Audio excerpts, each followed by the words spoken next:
جانتے ہیں اس کتاب کو. حدیث نمبر 120 ہے. اس نے 3 جگہ غلطی کی ہے. اس نے کہا انا الصدیق الاکبر، حالانکہ یہ ہوگا وہ انا الصدیق الاکبر. عبدالرحمن ابن جوزی نے اپنی کتاب الموضوعات میں اس حدیث کو نقل کرنے کے بعد لکھتے ہیں وہ ھذا موضوع، یہ حدیث موضوع ہے. اب اس حدیث کا پہلا راوی محمد بن اسماعیل الرازی ہے. امام ابو حاتم نے اس کی حدیث کو باطل کہا ہے، خطیب بغدادی نے غیر ثقہ کہا اور امام ذہبی نے متہم بالوضع کہا ہے. یہ میرے پاس جانتے ہیں ابن ماجہ ہے. اہل سنت بڑی اچھی طرح جانتے ہیں اس کتاب کو. حدیث نمبر 120 ہے. حضرت مولا علی فرماتے ہیں میں اللہ کا بندہ ہوں، میں اللہ کا بندہ ہوں اور اس کے رسول کا بھائی ہوں. اور فرماتے ہیں انا صدیق الاکبر، انا صدیق الاکبر، میں صدیق اکبر ہوں. اب میں پوچھتا ہوں آپ حضرت علی کو صدیق اکبر کیوں نہیں کہتے؟ کس بات نے آپ کو روکا ہوا ہے؟ حضرت مولا علی خود کہہ رہے ہیں کہ میں صدیق اکبر ہوں اور آپ نہیں کہتے. آگے آپ فرماتے ہیں لا یقولھا بعدی الا کذاب، آپ فرماتے ہیں میرے بعد اس چیز کا کوئی بندہ دعویٰ نہیں کر سکتا سوائے جھوٹے کے. ان کو جھوٹا آدمی ہوگا میرے بعد کو یہ دعویٰ کرے. آپ فرماتے ہیں میں صدیق اکبر ہوں. اور فرماتے ہیں صلیت قبل الناس، صلیت قبل الناس بسبع سنین، آپ بسبع سنین، آپ فرماتے ہیں میں نے لوگوں سے پہلے 7 سال پہلے میں نے نبی پاک صلی اللہ علیہ وسلم کے ساتھ نماز پڑھی ہے. اب بتائیے اب یہ چیز آپ کیوں نہیں بیان کرتے؟ کیوں ڈنڈیاں مارتے ہیں؟ آپ کیوں علی کی شان کو چھپاتے ہیں؟ یہ مولوی سنن ابن ماجہ کی ایک روایت کو پیش کر کے عوام میں اہل سنت کو گمراہ کرنے کی کوشش کر رہا ہے. انشاءاللہ عز و جل اس کی سند پر بھی گفتگو کریں گے اور متن حدیث کو بھی دیکھیں گے. پہلے دیکھتے ہیں کہ اس نے کہاں کہاں نحوی قاعدے کا حلیہ بگاڑا ہے. اس نے حدیث پڑھنے میں واضح غلطی کی ہے. اس مولوی کو حدیث پڑھنی بھی نہیں آئی اور پڑھ بھی کیسے سکتا ہے؟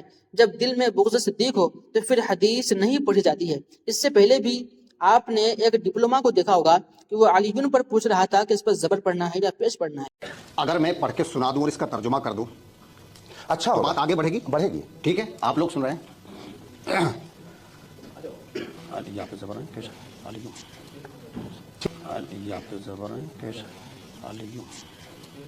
اس نے 3 جگہ غلطی کی ہے. اس نے کہا انا الصدیق الاکبر، حالانکہ یہ ہوگا وہ انا الصدیق الاکبر کیونکہ یہ موصوف صفت ہے. آگے اس نے پڑھا صلیت قبل الناس، حالانکہ یہ صلیت قبل الناس ہوگا کیونکہ الناس قبل کا مضاف الیہ ہے اور مضاف الیہ ہمیشہ مجرور ہوتا ہے. آگے پڑھا لسبع سنین، حالانکہ یہ لسبع سنین ہوگا کیونکہ سبعی ممیز مضاف ہے اور سنینہ تمیز مضاف الیہ اور مضاف پر تنوین نہیں آتی ہے، لہذا یہ لسبع سنین نہیں بلکہ لسبع سنین ہوگا. اب دیکھتے ہیں کہ اس پر محدثین نے کیا کلام فرمایا ہے.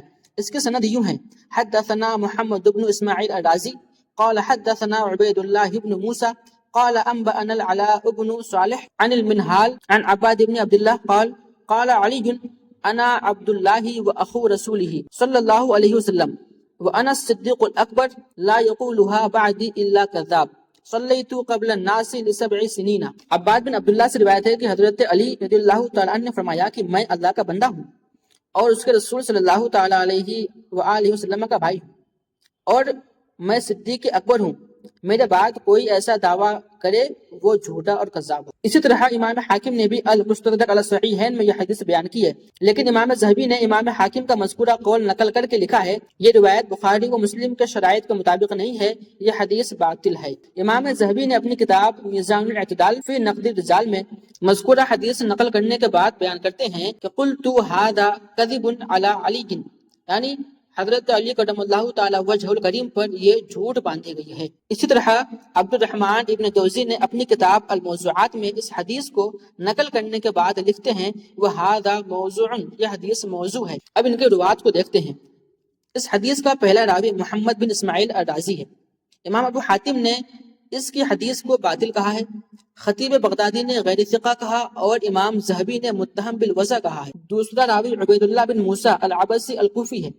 شیخ بخاری اور امام ابو داؤد نے اس کو کٹر شیعہ کہا. تیسرا راوی علا بن صالح ہے. ابن المدینی نے کہا کہ یہ منکر احادیث بیان کیا کرتا تھا. چوتھا راوی منہال ہے. ابو العرب اور ابو جعفر عقیلی نے اسے ضعیف راوی میں شمار کیا ہے اور جوز جانی نے کہا کہ یہ بد مذہب تھا. پانچواں راوی عباد بن عبداللہ اسدی الکوفی ہے.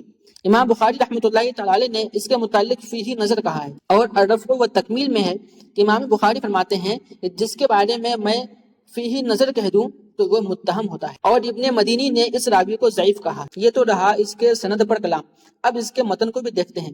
پہلی بات تو یہ ہے کہ اگر برسبیل تنزل اس حدیث کو مان لیا جائے تو حضرت علی کرم اللہ تعالی وجہ الکریم فرما رہے ہیں کہ میرے بعد کوئی صدیق ہونے کا دعویٰ کرے گا تو وہ جھوٹا ہوگا، جبکہ حضرت ابو بکر صدیق رضی اللہ تعالیٰ عنہ حضرت علی سے پہلے کے صدیق ہیں۔ دوسری بات، حضرت علی کرم اللہ تعالی وجہ الکریم یہ کیسے کہہ سکتے ہیں کہ لوگوں سے 7 سال پہلے صرف میں نے ہی نماز پڑھی ہے، حالانکہ اس وقت تک تو کئی صحابہ کرام علیہم رضوان ایمان لا چکے تھے اور سب نماز پڑھتے تھے۔ تیسری بات، حضرت علی کرم اللہ تعالی وجہ الکریم جیسے اللہ تعالیٰ کے نیک اور صالح بندے یہ فخریہ کلمات کس طرح کہہ سکتے ہیں کہ میں ہی صدیق اکبر ہوں؟ اس لحاظ سے بھی یہ روایت واقعی طور پر باطل اور موضوع ہے۔ تو اب اس حدیث کو کیسے قبول کیا جائے؟ اب دیکھتے ہیں صدیق لقب کس کا ہے۔ صحیح بخاری حدیث نمبر 3675۔ حدثنی محمد بن بشار حدثنا یحییٰ عن سعید عن قتادہ ان انس بن مالک رضی اللہ تعالی عنہ حدثهم ان النبی صلی اللہ علیہ وسلم صعد احدا وابو بکر وعمر وعثمان فرجف بهم فقال اثبت احد فانما عليك نبي وصديق وشهيدان۔ حضرت انس بن مالک رضی اللہ تعالی عنہ روایت کرتے ہیں کہ نبی کریم صلی اللہ تعالی علیہ وآلہ وسلم حضرت ابو بکر صدیق، عمر فاروق اور عثمان غنی رضی اللہ تعالی عنہم کو ساتھ لے کر احد پہاڑ پر گئے تو احد پہاڑ ہلنے لگا۔ آپ صلی اللہ تعالی علیہ وسلم نے فرمایا، اے احد ٹھہر جا، تجھ پر ایک نبی ہے، ایک صدیق ہے اور 2 شہید ہیں۔ یہ حدیث صحیح بخاری حدیث نمبر 3686 اور 3699 پر بھی موجود ہے۔ جامع ترمذی حدیث نمبر 3697 اور مسند احمد بن حنبل حدیث نمبر 12106 پر بھی موجود ہے۔ اسی طرح جب واقعہ معراج ہوا تو ایک شخص نے اس بات کا تذکرہ سیدنا ابو بکر صدیق رضی اللہ تعالیٰ عنہ سے کیا اور کہا کہ تمہارے ساتھی تو یہ دعویٰ کر رہے ہیں، حالانکہ یہ تو ناممکن ہے۔ آپ رضی اللہ تعالیٰ عنہ نے فرمایا کہ اگر میرے نبی کریم صلی اللہ تعالیٰ علیہ وآلہ وسلم نے یہ فرمایا ہے تو یہ بالکل سچ ہے۔ اور آگے یہ فرمایا کہ میں یہ تو کیا، اس سے بھی بڑی بڑی باتوں کو صرف میرے نبی کے فرمانے سے ہی قبول کر لیتا ہوں اور تسلیم کر لیتا ہوں۔ اور حدیث کے الفاظ ہیں فَلِذَلِكَ سُمِّيَ ابو بکر الصدیق، یعنی اسی بنا پر ان کا نام ابو بکر الصدیق رکھا گیا۔ یہ وہ میلائی مولوی ہیں جن کو نہ نحو و صرف سے کوئی تعلق ہے، نہ متن حدیث اور سند حدیث سے کوئی علاقہ ہے، بس جو من میں آیا آ کر بول دیا۔ پھر یہ ایک اعتراض ہوتا ہے کہ اگر یہ حدیث موضوع ہے تو صحیح ستہ میں یہ حدیث کیسے داخل ہوگی؟ آئندہ کسی ویڈیو میں اس کا بھی جواب دیا جائے گا۔ بس آخر میں ایک بات یہ کہ بس اس بات پر قصہ تمام ہے کہ صدیق کے دشمن پر جنت حرام ہے۔